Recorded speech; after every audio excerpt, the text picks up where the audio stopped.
मेरी एक आने वाली फिल्म है कंट्री ऑफ ब्लाइंड, और उसके लिए मुझे वर्ल्ड फिल्म फेस्टिवल में यूनाइटेड किंगडम में बेस्ट एक्टर अवार्ड मिला था। जो शिद्दत से आप चाहते हो और मिल जाती है, तो कभी कभी आप आपके लिए बहुत वैल्यूएबल भी होती है कि यार इसे कभी जाने ना दो। पूरी दुनिया के दिल के अंदर की जो बातें हैं ना, वो ये आर्टिस्ट, ये राइटर, ये फिल्म मेकर, ये स्टोरी टेलर कहते हैं, ये उनका काम करते हैं।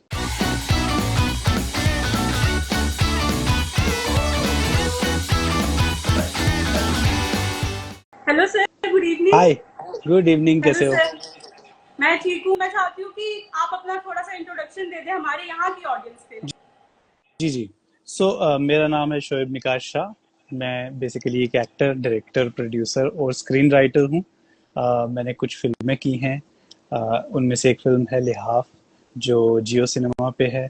एक फिल्म है मंटोस्तान, जो नेटफ्लिक्स और प्राइम वीडियो पे है, डिज्नी प्लस हॉटस्टार पे भी है। और कुछ इसी तरह की और खूबसूरत फिल्में की हैं। एक फिल्म है, बड़ी प्यारी सी फिल्म है, बच्चों की फिल्म है एंटीना, जो शिमारो मी पे है और जियो सिनेमा पे है।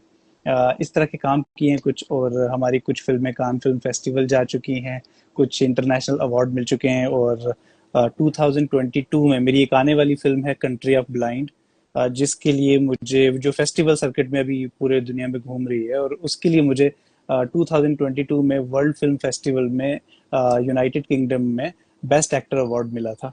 और ये सब जो हमारी जर्नी है चल रही है, और इस जर्नी के दौरान आप मिले हो बीच में, और आपके साथ इंटरव्यू चल रहा है, और आगे की बातें हम शुरू करेंगे इसके बाद। हम सारी चीजों के बारे में बात करना चाहूंगी। मैं तो सब कुछ जानना चाहती हूँ, बट हम बारी बारी से इन सब चीजों पर आएंगे। बट मैं सबसे पहले बात करना चाहती हूँ आपकी movie the country of blind के लिए। उनमें आप ने काम किया है हिना खान के साथ।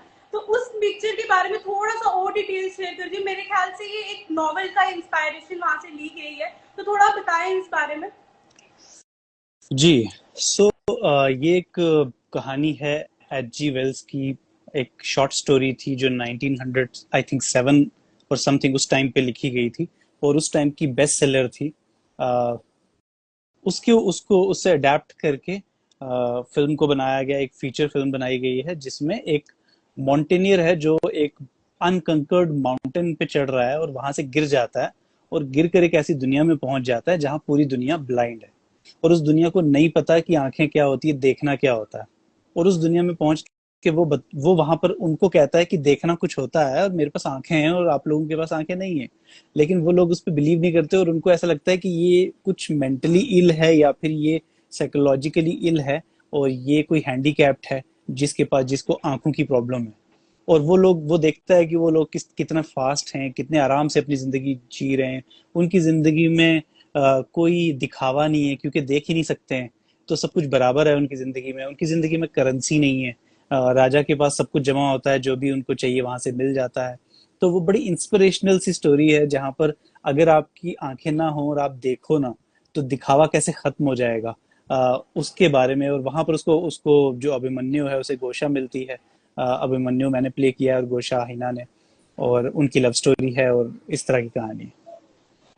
तो सर, ना देखें हम दुनिया को, तो हम मैं तो ऐसे थॉट से भी काफी डर जाती हूँ कि मुझे कुछ दिखाई नहीं देगा, क्योंकि हमने ऑलरेडी ये सब चीज बोलते ना, माया होती है। तो वो सब हाँ। चीजें हम देख चुके हैं, इसीलिए हम उसके ऊपर कितना अट्रैक्टेड फील करते हैं। उसके बिना हम हमें कुछ बुरा, मतलब ऐसे डर जाते हैं कि अगर ये चीज हमसे छिन गई तो हम कैसे होंगे। हम्म। तो अभिमन्यु का जो रोल आपने प्ले किया, अभी आपने बताया, क्या उसके लाइफ का, मतलब उसकी जो जर्नी रही है इस मूवी में, उसका क्या इम्पैक्ट पड़ा है आप पर एज अ पर्सन। नहीं, बहुत इम्पैक्ट पड़ता है फिल्म्स का। जब भी मैं कोई फिल्म करता हूँ, और स्पेशली किसी और की फिल्म करता हूँ जहाँ पर मैंने उस फिल्म को लिखा नहीं होता, किसी और ने लिखा होता है और मैं सिर्फ एक्टिंग कर रहा होता हूँ, तो मैं भी उस, क्योंकि मैं भी उस वर्ल्ड को एक्सपीरियंस कर रहा होता हूँ। उसे एक्सपीरियंस करते करते मैं भी चीज़ों को समझने की कोशिश करता हूँ। जैसे कंट्री ऑफ ब्लाइंड में काफ़ी सारी चीज़ें ऐसी हैं जो मैंने आपको बताया अभी, कि इक्वालिटी है वहाँ पर, कोई छोटा बड़ा नहीं है। और एक बड़ी प्यारी सी बात है कि जो उसमें जो हीरोइन है, क्योंकि उसे कोई देख नहीं सकता, तो उसे ऐसा लगता है, वो है बहुत खूबसूरत लेकिन किसी को पता नहीं। उसे ऐसा लगता है कि वो शायद उतनी अट्रैक्टिव नहीं है, लड़कों से इतनी अट्रैक्ट होती नहीं है, और उसे कोई प्यार नहीं करता, इसलिए उसका कोई प्रेमी नहीं है। और जबकि अगर उसे देखो तो वो बहुत खूबसूरत है, लेकिन क्योंकि कोई देख नहीं सकता तो ऐसा लगता है कि शायद वो बहुत ही बहुत ही मामूली है। तो अ, देखने से क्या फर्क पड़ता है वो एक इस कहानी का क्रक है, और वो मुझे समझ में आता है। दोनों चीजें, एक तो आंखों की इम्पोर्टेंस क्या है, जो हमें सिर्फ जो दो आंखें हैं हमारे साथ और जिन्हें हम कभी नोटिस नहीं करते उतना, उनकी इम्पोर्टेंस कितनी बड़ी है और दुनिया कितनी खूबसूरत है। एट द सेम टाइम देखने की दो चीजें होती है, एक तो होता है सिर्फ देखना, और एक होता है आपका नजरिया होना। तो आई थिंक मुझे ऐसा लगता है कि इसके अंदर एक मेटाफर, एक एक मेटाफोरिकल कॉन्सेप्ट है कि आपका जो नजरिया है, आपके नजरिए से सब कुछ दिखता है कि खूबसूरत है कि नहीं है। तो अगर आप उस नजरिए से देखना शुरू कर लो तो सब कुछ खूबसूरत है। ये एक बड़ी इंपॉर्टेंट चीज मैंने इस फिल्म में सीखी। और बहुत सारी छोटी छोटी छोटी चीजें हैं जो जब फिल्म रिलीज होगी, इस साल रिलीज हो जाएगी, थिएट्रिकल होगी और फिर ओटीटी, लीडिंग ओटीटी प्लेटफॉर्म पे मिलेगी। उस वक्त आपको काफी सारी चीजें रिवील होंगी जो हमने अभी तक ट्रेलर में और टीजर में रिवील नहीं की हैं, जो इसी से regarding life and regarding inspiration है। एक बड़ी इंपॉर्टेंट चीज और मैंने इस फिल्म में सीखी, जो मैं हमेशा अपने साथ शूटिंग से वापस आते हुए लेकर आया, वो ये थी कि सेटिस्फैक्शन जो होती है ना, वो कहीं नहीं होती पूरी दुनिया में, वो आपके अंदर होती है।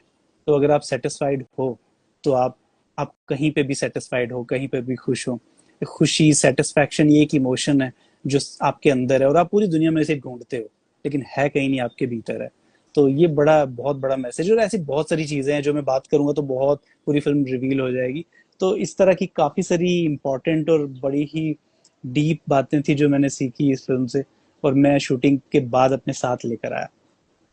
तो मैं चाहती हूँ कि अब जैसे मूवी थिएटर में रिलीज होती है तो लोग भी जाके देखें, और जो आपने सीखा है इसके थ्रू वो उनको भी पता चले, उनके पास भी ऐसा मैसेज जाए। लोगों को पता होना चाहिए कि जो चीज पे हम इतना ज्यादा ध्यान नहीं देते, इतना फॉर ग्रांटेड लेते हैं, वो कितनी इंपॉर्टेंट है हमारी पूरे बिल्कुल। अब स्ट्रक्चर को चलाने में। बिल्कुल देखिए, इस फिल्म की एक और हमारे साथ बड़ी अच्छी बात हुई कि इस फिल्म को, क्योंकि ये ऑस्कर नॉमिनेशन की रेस में थी, जी। और उस दौरान ऑस्कर की एक लाइब्रेरी है। मैं बहुत ज़्यादा नॉलेज नहीं है मुझे इस चीज़ की, जितना मैं मुझे नॉलेज है मैं बता देता हूँ।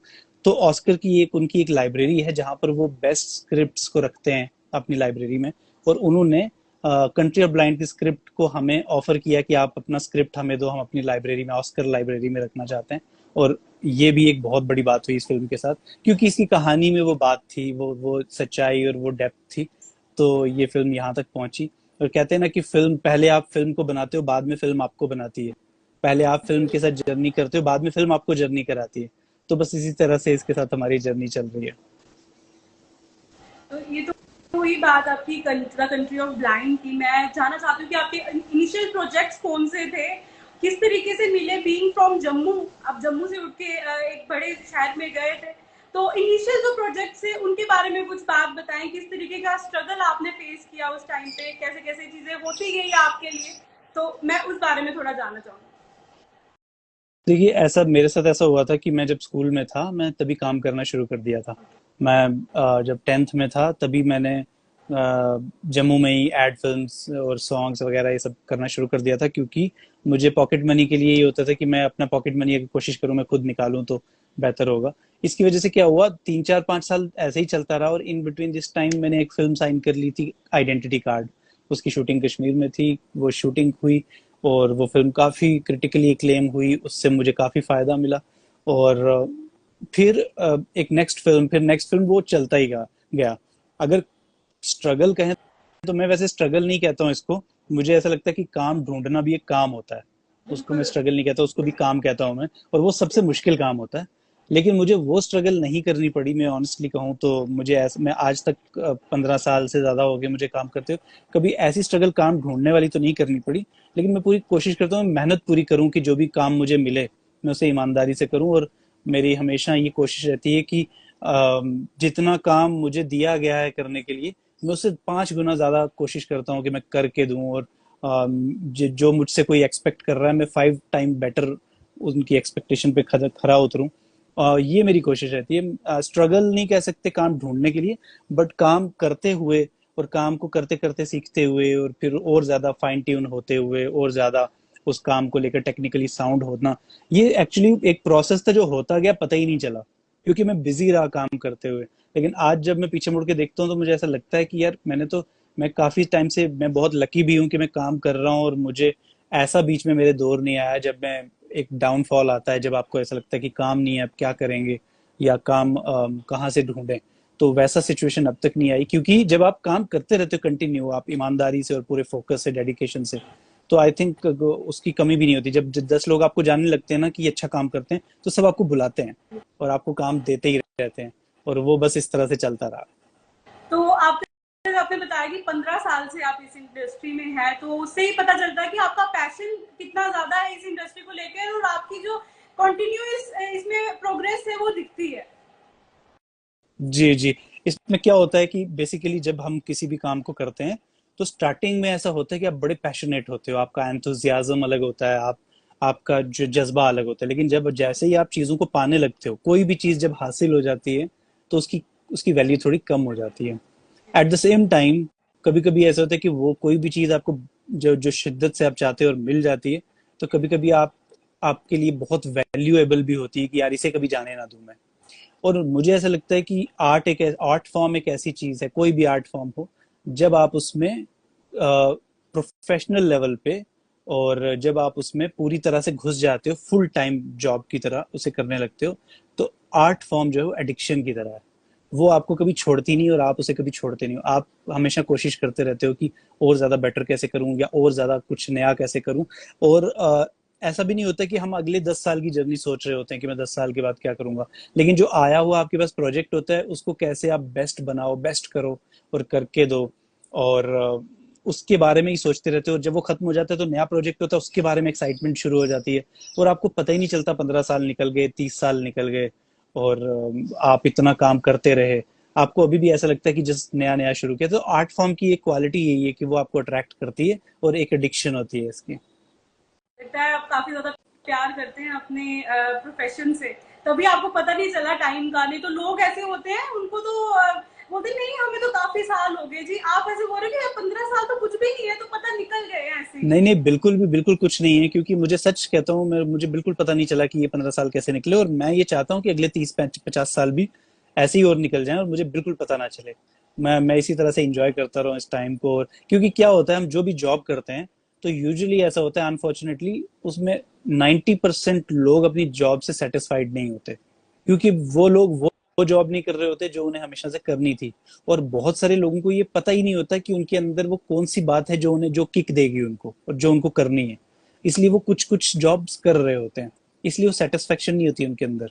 इसीलिए उनको छुट्टियां मनाने की जरूरत पड़ती है, संडे की जरूरत पड़ती है, वेकेशन की जरूरत पड़ती है। लेकिन अब जब आप, मेरे लिए तो ऐसा होता है, जब मैं काम कर रहा होता हूँ तो मैं फ्रेश होता हूँ। जब मैं काम कर रहा हूँ तो मुझे मुझे ऐसा लगता है मैं वेकेशंस कर रहा हूँ या फिर मैं इंजॉय कर रहा हूँ। जब मैं काम नहीं कर रहा होता तो मैं लेजी हो जाता हूँ बहुत, मुझे मजा नहीं आता, मुझे ऐसा लगता है कि काम करना है। तो आई थिंक सबसे इम्पोर्टेंट चीज ही वही होती है कि आप काम कर रहे हो तो काम करते हो, ये नहीं दिमाग में आया कि संडे है तो संडे को एंजॉय करेंगे। इट मीन्स कि आप काम को एंजॉय नहीं कर रहे हो। तो वो ऐसा मुझे लगता है। तो सर आपने ना स्टार्टिंग में मेंशन किया था कि आपको बेस्ट एक्टर का भी अवार्ड मिला है द कंट्री ऑफ ब्लाइंड के लिए काम करने में।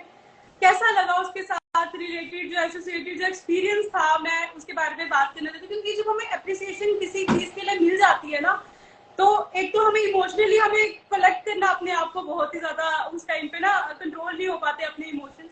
आपके लिए वो एक्सपीरियंस किस तरीके का रहा? देखिए, ऐसा था कि वर्ल्ड फिल्म फेस्टिवल था, पूरी दुनिया की फिल्में थी उसमें। उसमें हॉलीवुड जी। की फिल्म्स थी, जापानीज, चाइनीज, फ्रेंच, ईरानियन बहुत अच्छी फिल्में थी, पाकिस्तानी फिल्में थी कुछ, और इंडिया की आई थिंक हमारी फिल्म थी, और कोई फिल्म मैंने नहीं देखी फेस्टिवल में।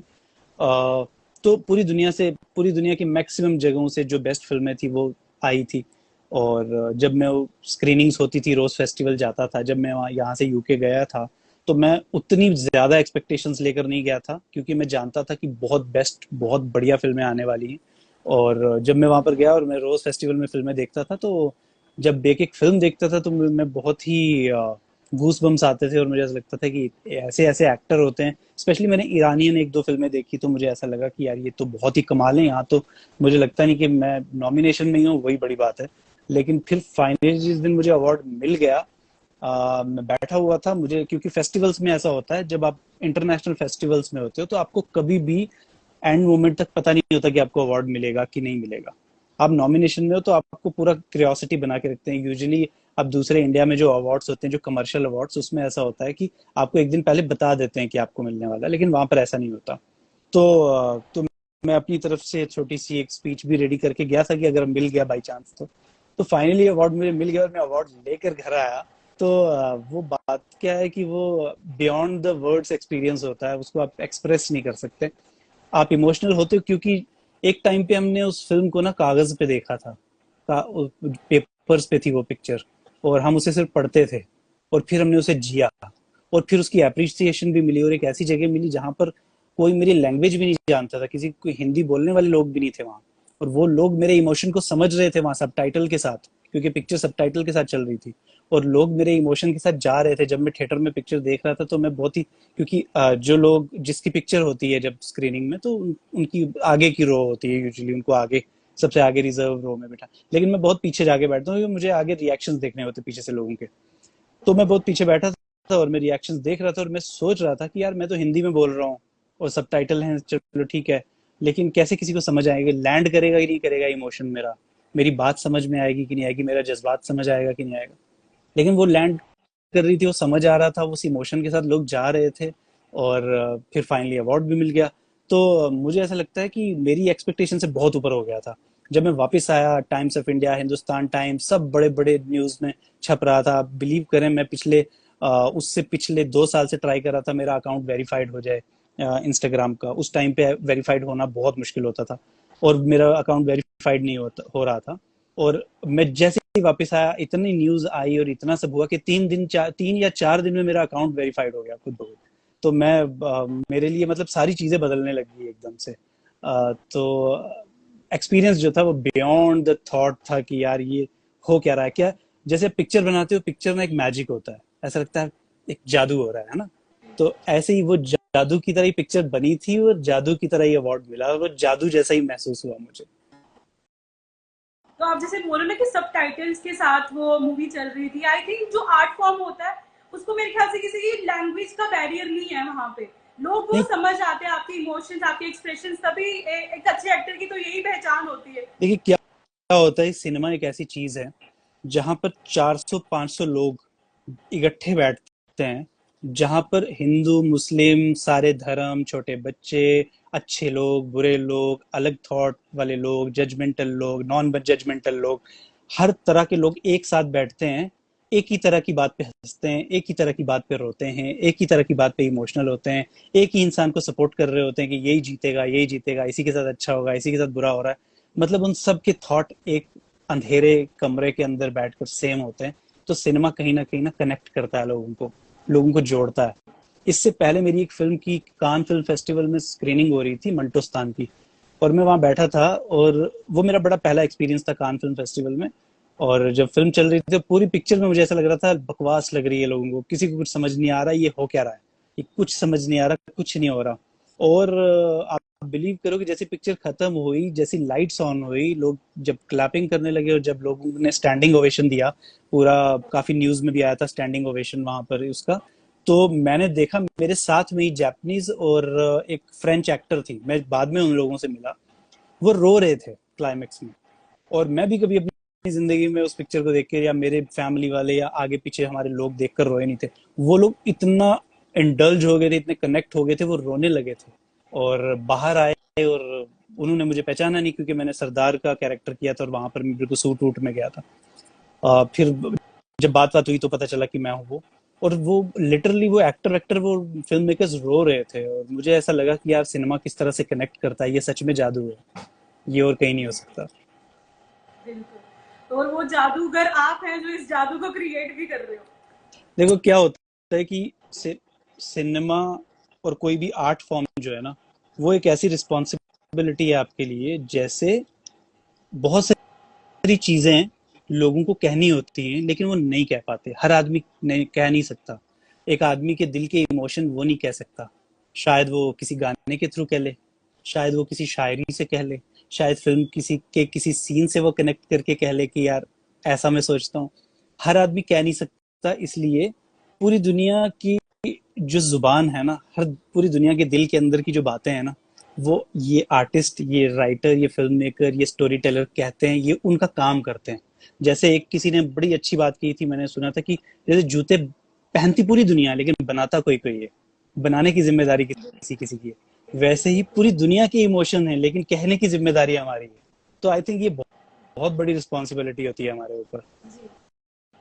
तो sir thank you so much, आज आपने हमें ज्वाइन किया, आपने इतनी प्यारी प्यारी अपनी मेमोरीज हमारे साथ शेयर की। आपने, मैं चाहती हूँ कि मैं आपसे पता करना चाहती हूँ ऑब्वियसली मैं पर्सनली कि अब आपके next the country of blind के अलावा आप और किस चीज पे भी काम कर रहे हैं जो हमें इन फ्यूचर प्रोजेक्ट्स आपके देखने को के लिए मिलेंगे आपकी तरफ से। ओके, तो एक मेरी फिल्म आने वाली है अपकमिंग, Z5 पे आ रही है मेरी फिल्म ऑक्सीजन।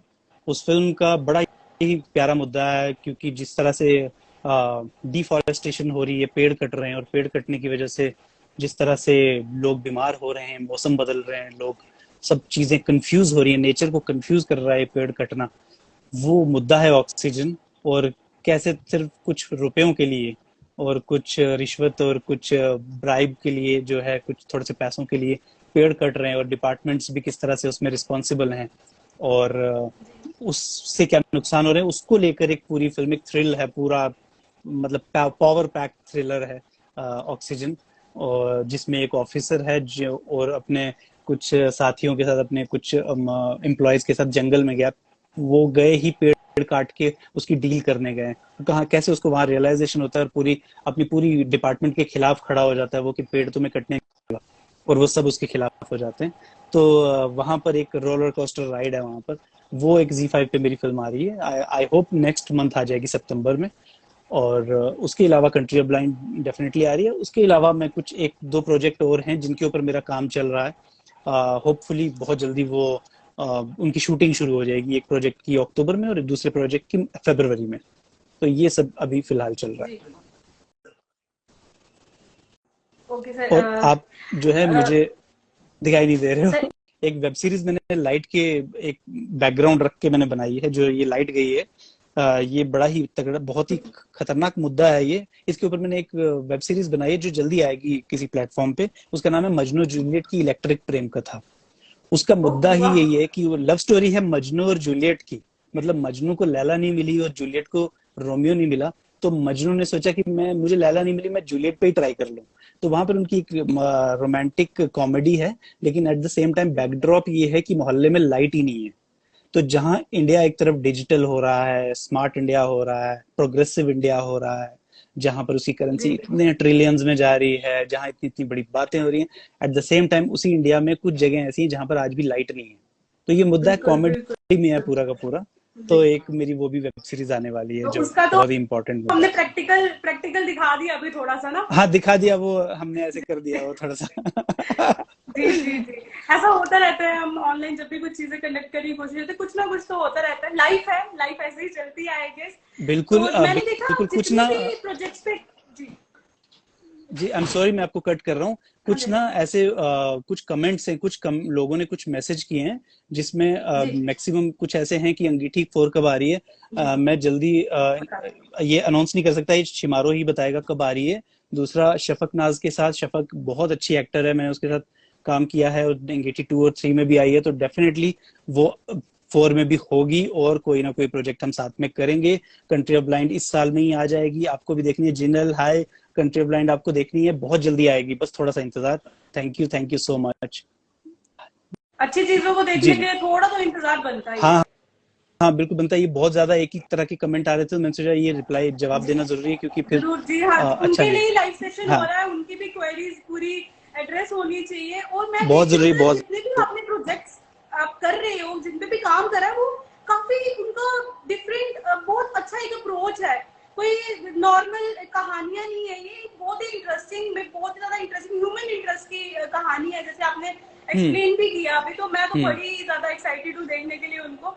आई होप हमारे जितने भी ऑडियंस होंगे वो जल्दी से जाएंगे और देखेंगे आपकी सारी जो इतनी इंटरेस्टिंग हाँ सी हाँ, आप बिल्कुल प्रोजेक्ट्स बिल्कुल पे लेके आ रहे हो जी। बिल्कुल, तो क्योंकि मेरा थैंक मोटिवेशन ही यही होती है कि मेरा प्रोजेक्ट इस तरह का हो जो जो रेगुलर फिल्म नहीं करता हूँ मैं, रेगुलर प्रोजेक्ट्स नहीं करता हूँ मैं, कि एक एक आम सी कहानी है। मैं उस प्रोजेक्ट के पीछे एक मोटिवेशन चाहता हूँ हमेशा। और डेफिनेटली आप भी देखोगे, आपको भी मैं भेजूंगा, आप भी देखना, बहुत अच्छे लगेंगे आपको भी प्रोजेक्ट्स। जरूर जरूर सर, मैं इंतजार करूंगी और आई होप हमारी ऐसी कन्वर्सेशन आगे भी होती रहे। तो हाँ आज बिल्कुल। आपने हमें ज्वाइन किया, अपने प्रोजेक्ट्स के लिए इतना अच्छे से बताया और इतनी अच्छी बातें आपसे शेयर की है। आपकी जो मूवी आ रही है उसके रिलेटेड आपने क्या क्या सीखा है और कौन कौन से आगे प्रोजेक्ट्स आ रहे हैं। तो thank you so much sir आज हमें ज्वाइन करने के लिए। हमारी जो ऑडियंस हमें अभी इस टाइम पे लाइव देख रही है और जो इन फ्यूचर हमें लाइव देखने वाले हैं, उनके लिए आपकी तरफ से कोई मैसेज है तो प्लीज फॉरवर्ड करें। मेरी तरफ से यही मैसेज है कि आप ऐसे ही लाइव देखते रहें हमें, और अपडेट रहें इस चैनल के साथ। मैं फिर से कनेक्ट होऊंगा कभी ना कभी, और हम बहुत सारी एक्साइटिंग और भी चीजें लेकर आएंगे। बहुत सारी ऐसे इस चैनल पे बहुत सारी, मैं आज ही चेक कर रहा था, मुझे पता नहीं था, पूरी बॉलीवुड की न्यूज इस चैनल पे मिलती है। और बहुत जी अच्छे खासे फॉलोअर्स हैं, और कुछ ऐसे फॉलोअर्स हैं, मैं नाम नहीं लूंगा, जो बहुत बड़े इंडस्ट्री के दिग्गज, आप भी शायद, आपको पता है कि नहीं, वो भी इसको फॉलो करते हैं। तो मैंने आज ही जी देखा और बहुत अच्छा लगा। और आप इस चैनल को देखते रहें और हमारी इस तरह की कन्वर्सेशन को देखते रहें, और हमें अप्रिशिएट करते रहें, हमें अच्छा लगता है। जी sir, thank you so much for joining us today sir, and हमारे यहाँ थैंक स्पेशल यू। गेस्ट थे आप। Thank you so much. हमारे यहाँ thank you, thank special you. Guest. Thank thank you you. For having me. Thank you.